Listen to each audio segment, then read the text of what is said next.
This is my Fender Rhodes Mark II electric stage piano.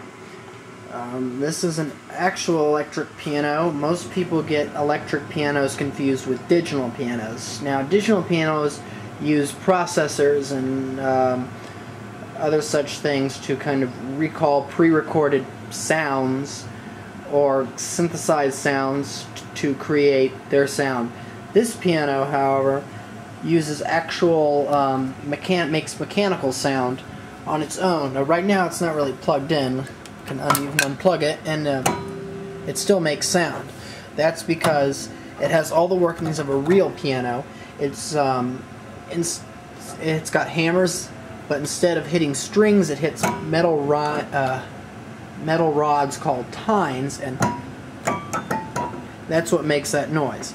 This is a passive unit. It doesn't require electricity except for a 1/4 inch, which is hooked up to an amplifier.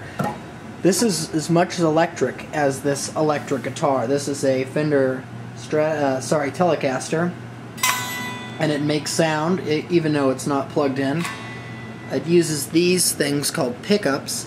These are humbuckers. These are two wound. They're separately. Anyways, these are pickups, and this is what picks the sound up. And these are the knobs. It's a tone knob. This is what kind of gets rid of the high end in a way, and that's the volume knob. And this thing selects which of these pickups you want to use. Well, this thing works in the same way, except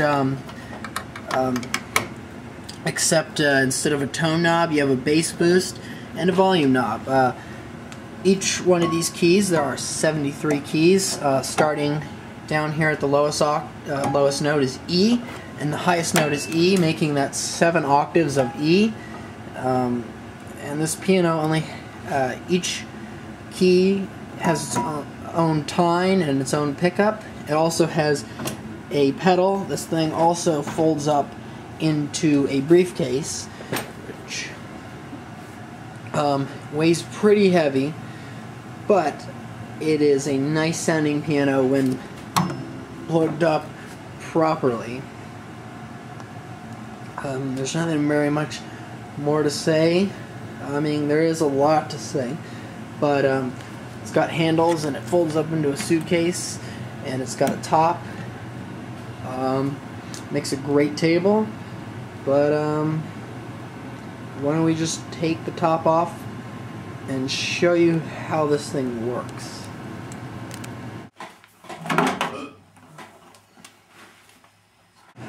So here we go. Here is the harp board. This is where the sound is made. Basically, underneath these tuning rods and tines, or tuning forks and tines, are little rubber hammers that hit metal rods that vibrate, that create that sound.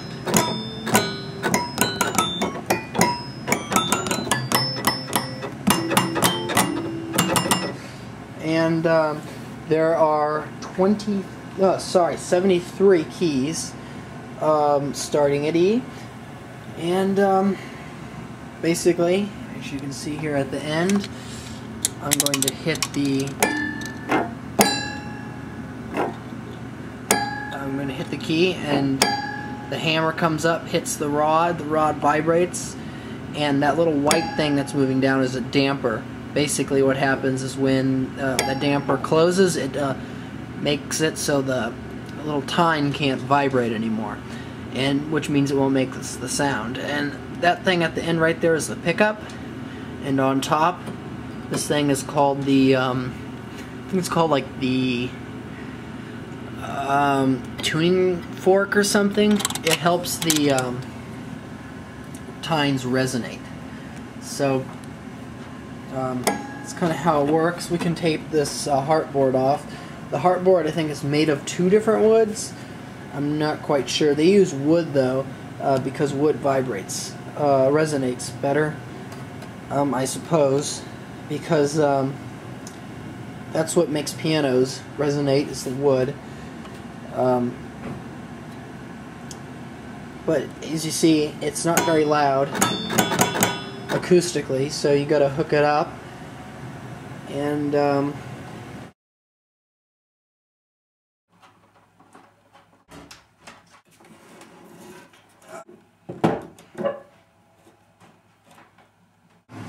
alright, here's with the harp up, and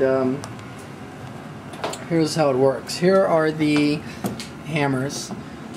The hammers are actually a rubber tip instead of a felt tip because it's hitting a metal tine or rod. And when you push down on the key, the C, the key pushes the hammer up, and then what happens is the hammer flies more forwards, flies up, and then rests back down on the key. So it hits the tine and then rests here, about somewhere between there. Think about right there, probably rests about right there. And only have one hand to mess with stuff. And what happens when you push down on the key, it also pulls this damper down, which allows the tine to freely resonate.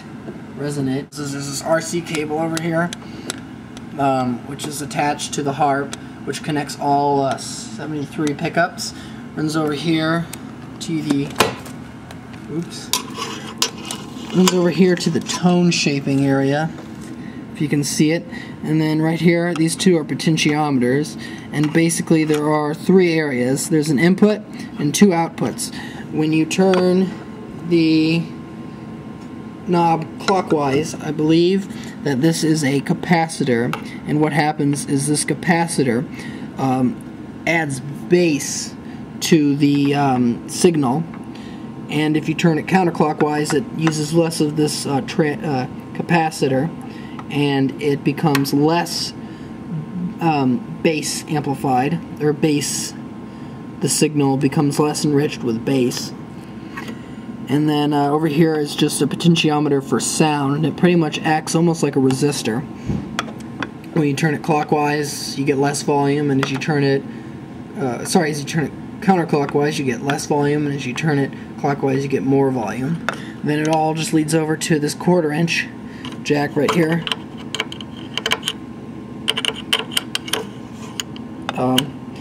which leads to whatever you use for sound, for amplification. Now I'm going to kind of put the harp back on.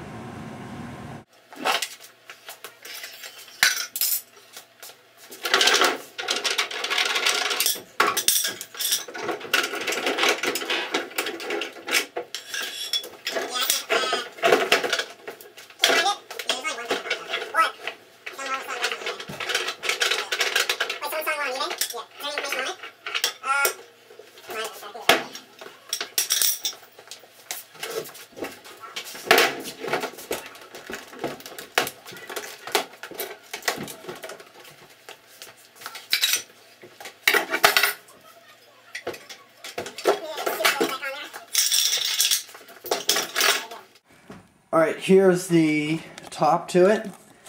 The top has this little built-in rack or cubby to hold the legs and sustain pedal. It shuts and locks with these things right here.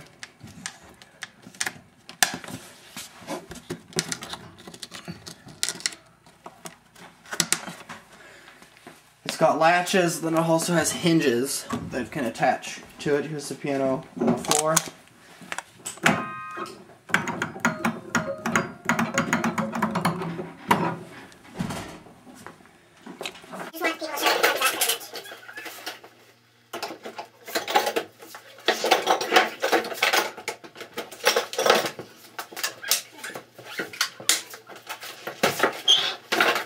Here it is folded up into its briefcase. Here are the screws where the legs go in. Here's the screw, or the hole for the sustain pedal.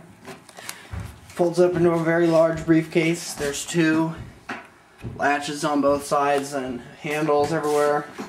and it's been pretty scraped up just from me using it every week, moving it.